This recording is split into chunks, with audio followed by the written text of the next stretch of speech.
My name is David Daniel Ball, and these are the headlines for Monday, the 11th of May, 2009. Howard to blame for horror budget, says Swan. Well, Mr. Swan, Mr. Howard made some tough calls Rudd promised ALP would give. So far, the ALP has spent a lot on itself and a lot on others, but made no tough calls. Mr. Howard led a responsible government that allowed all of Australia to prosper. Rudd has led Australia into a proverbial ditch.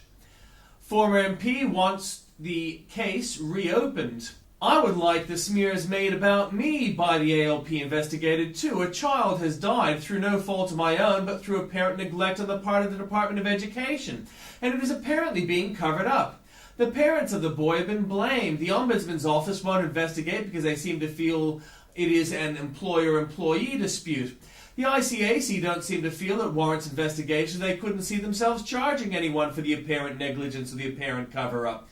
The police can't investigate because the coroner failed to adequately investigate the death, and the Department of Education harassed a whistleblower who they had labelled as being disabled. Then 2 ministers of the Rees government threatened the whistleblower and bragged about it to the Senate. Australian military in Afghan cover-up. It would also be worth checking if Rudd were involved with the death of Alfredo Renato in Timor. Parrot threatens 1,000 jobs in New South Wales. Sydney teen fights off sexual predator. Austrian hotel bans Jewish guests. Sydney buses racking up over 1 million kilometres. Access forecast $58 billion budget deficit.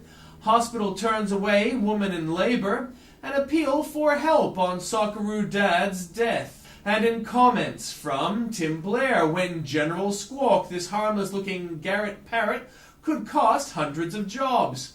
Century of wrong. The LA Times doesn't get Australia now, and neither did the New York Times way back in 1910. Football, as it played in Australia, is not dangerous, is of great athletic benefit, and an accident is a rare occurrence, says Consul Baker at Hobart, in an account of a game which he sends to the Bureau of Manufacturers. The Australian game, devised to eliminate accidents, the consul says, requires a field oval in shape and at least 180 yards from one goalpost to the other. The players at the start are arranged along the edges of the field, down to the centre. As the science of the game is to keep the combined method of play open, the game never closes up, and the teams never engage in personal struggle. In 1910, Collingwood happened to defeat Carlton in the VFL Grand Final. An account of events. Numerous brawls erupted in the final quarter, with Carlton's Jackie Bakwe and Jesse Sheehan and Collingwood's Les Hughes and Tom Baxter reported for striking. All eventually were found guilty and suspended for various periods. Collingwood, despite everything Carlton threw at it over this final quarter, held steady and won by 14 points to take its third flag. The Argus described the final quarter's play as unsavoury. Another report described the last quarter as the most disgraceful scene ever witnessed in a Melbourne football final. By contrast, the New York Times 1910 headline, "Here's harmless football, Australian game lacks every element of danger to players." Judaics strike again. Brendan O'Connell's hate videos have been deleted, possibly due to continuing Jewish grapefruit conspiracy. Excuses developed. Tell a judge that you were in possession of illicit drugs due to anxiety over underwater Japanese military bombing your Bondi apartment, and you'd be talking yourself into a psych ward. Timing's important in the courtroom excuses caper. The old C-Japs gambit might have worked in 1942, but not today. In 2009, only one line is going to play, and you'll need to go to the link to see that. Poetry slammed, an example of the quality verse presented during last month's Earth Day Poetry Slam in Washington, D.C. I've left it there for you at the link, including video of Droopy the Broke Bowler.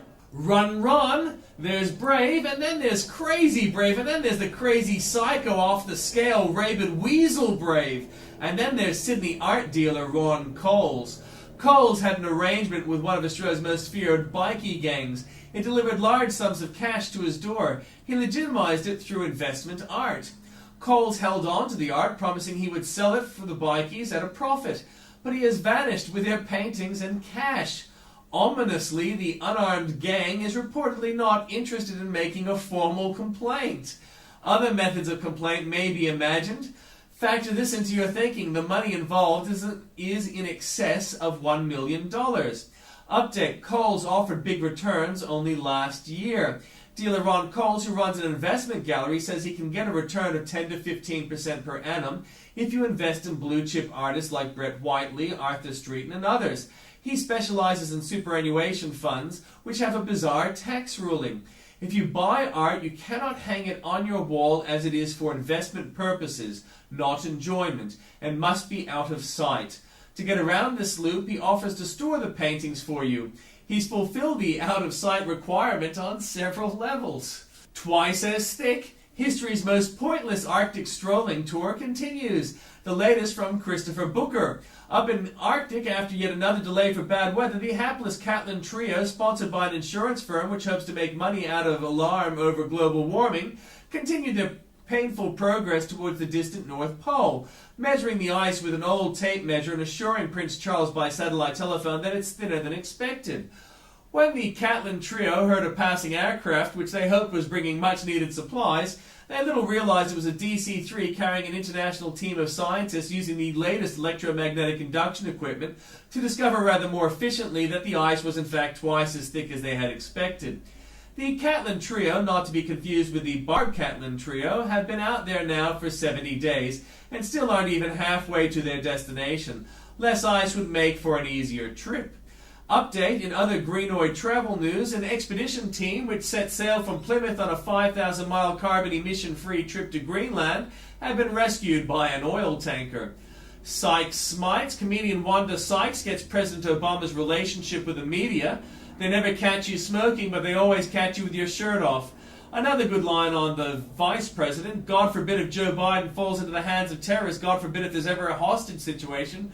We're done. Oh, they don't even have to torture him. All they have to do is, how's it going, Joe? They'll get stacks of information. What did you do? Did you waterboard him? No, I actually said nice weather. He's still talking. I can't listen to him anymore. The rest of her routine, well, let's just say it trails off a little. Enjoy what there is to be enjoyed. At the link. Rumor persists and damage is done. The Sun Herald's Conrad Walters on Joe Rosenthal's celebrated photograph of the landing at Iwo Jima. The original photo, which was later revealed as having been staged, inspired a memorial statue in Washington and was central to the 2006 Clint Eastwood film's Flags of Our Fathers and Letters from Iwo Jima. Rosenthal, who died 3 years ago, spent more than half a century defending that image. It wasn't staged, as this 1995 Associated Press piece tried to make clear. The man responsible for spreading the story that the picture was staged, the late Time Life correspondent Robert Sherrod, long ago admitted he was wrong, but still the rumor persists.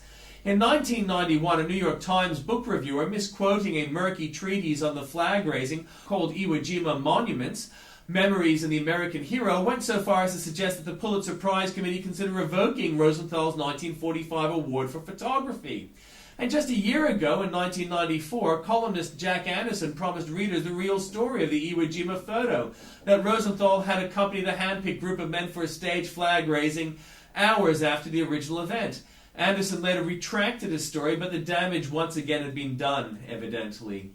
Aussie locates killer professor, killer academic George Zinkin has been found dead. Weird to the end, Zinkin apparently attempted to bury himself prior to suicide. Little more than to mar. By Andrew Bolt. Australian Conservative runs the marvellously entertaining and revealing footage that was unaccountably not included in the 20-year retrospective of Media Watch last week. One thing it reveals of Stuart Littlemore is what I've noted very much in debating David Marr on Insiders, that they are far, far more impressive and convincing when given 15 minutes of unchallenged time on air to criticize others than they are when their own agendas and facts can actually be challenged on camera. The ABC should take note and beware. Prima donnas wanted. Opera Australia misses an opportunity. This bird wants your job. More about that parrot. New South Wales taxpayers taken for a long, long ride. Striking lessons. Saudi seminars on domestic violence should be more don't do and less how to. A Saudi judge has told a seminar on domestic violence that it's okay for a man to slap his wife for lavish spending. UN AIDS pedophile. And Bill Shuler, 10 prayerful thoughts about moms on Mother's Day. And Thugs in the White House by John R. Lott, Jr.